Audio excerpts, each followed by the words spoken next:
Welcome to our podcast, where we uncover the most important and interesting stories for you.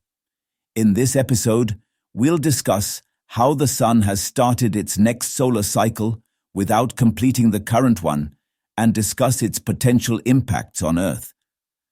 The scientists are puzzled to observe that the sun has started another solar cycle without completing the current one.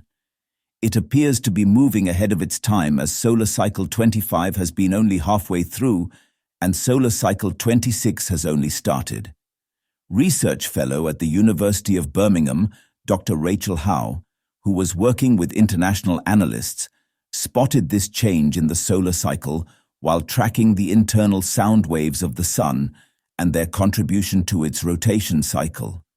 The activity cycle of the sun, which is called the solar cycle, ends in approximately 11 years. The solar cycle goes like a celestial roller coaster and then reaches solar maximum, which represents the peak of its activity. In this phase, scientists have observed an increase in sunspots, solar flares, and coronal mass ejections, which marks a phase of heightened solar phenomena. When it reaches the solar maximum, the magnetic field of the sun undergoes a polar flip, similar to swapping poles. In this natural process, the space weather was influenced and is likely to have significant impacts on the magnetic field and satellite operations of the Earth. As of now, Sun is in cycle 25, which started in 2019 and is not likely to end at least for another 6 years. Dr. Howe and her research team were left puzzled to have found that the subsequent solar cycle, cycle 26's preliminary signs, appear to be emerging earlier it was expected.